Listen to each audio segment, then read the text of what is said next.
ইরানে গত 2 সপ্তাহ ধরে চলা বিক্ষোভে প্রাণ হারিয়েছেন 12,000 মানুষ। এ সংখ্যা 20,000 হতে পারে বলে আশঙ্কা করা হচ্ছে। মার্কিন সংবাদ মাধ্যম সিবিএস নিউজ বুধবার জানায়, বহির্বিশ্বে যে হতাহতের সংখ্যা শোনা যাচ্ছিল সে তুলনায় প্রকৃত সংখ্যা অনেক বেশি। এদিকে ইরানের বিক্ষুব্ধ জনতাকে সরকার বিরোধী আন্দোলন চালিয়ে যাওয়ার আহ্বান জানিয়েছেন যুক্তরাষ্ট্রের প্রেসিডেন্ট ডোনাল্ড ট্রাম্প। জনতাকে দেশটির জাতীয় প্রতিষ্ঠানগুলোর দখল নেওয়ার নির্দেশনাও দেন তিনি। মঙ্গলবার ট্রুথ সোশ্যালে পোস্ট করা এক বার্তায় ট্রাম্প বলেন, ইরানের দেশপ্রেমিক জনগণ, আপনারা বিক্ষোভ আন্দোলন কর্মসূচি চালিয়ে যান, নিজেদের জাতীয় প্রতিষ্ঠানগুলোর দখল নিন, হত্যাকারী নির্যাতনকারীদের নাম নথিবদ্ধ করুন, তাদের অনেক চড়ামূল্য দিতে হবে।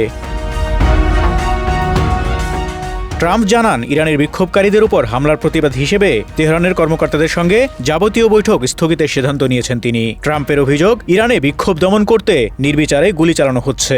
এই নির্বোধ হত্যা যতদিন না বন্ধ হয় ততদিন পর্যন্ত ইরানের কোনো কর্মকর্তার সঙ্গে তিনি বৈঠক করবেন না বলেও জানান।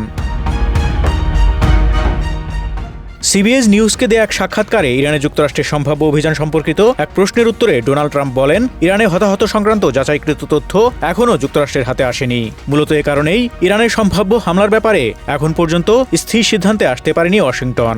তবে ইরানে সামরিক অভিযান চালানোর সম্ভাবনা নাকচ করেননি মার্কিন প্রেসিডেন্ট। সিবিএসকে দেয়া সাক্ষাৎকারে তিনি বলেন, শেষ খেলা হলো জয়, আর আমি জিততে ভালোবাসি। বিশ্লেষকরা বলছেন, ট্রাম্প বোঝাতে চাইছেন ইরানের বিক্ষোভকারীদের উদ্ধারে এগিয়ে আসতে চান তিনি।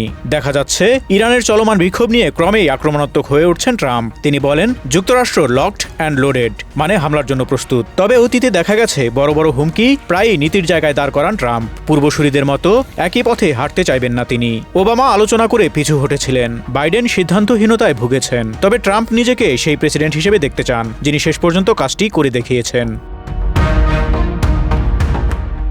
বাস্তবতা বলছে, ট্রাম্পের সামনে আসলে ভালো কোনো পথ নেই। তাছাড়া মোটামুটি গ্রহণযোগ্য কোনো বিকল্পও নেই। অন্যদিকে ইতিহাস বলছে, ইরানের ভবিষ্যৎ নির্ধারিত হবে ইরানিদের হাতেই, সাহস ও সহনশীলতার এক দীর্ঘ লড়াইয়ের মধ্য দিয়ে। কোনো বাইরের শক্তি সেই লড়াই শর্টকাটে শেষ করে দিতে পারে না। ওয়াশিংটন সীমিতভাবে সহায়তা করতে পারে, কিন্তু ক্রুজ ক্ষেপণাস্ত্র দিয়ে স্বাধীনতা এনে দেয়া তার পক্ষে সম্ভব নয় বলেই মত বিশ্লেষকদের।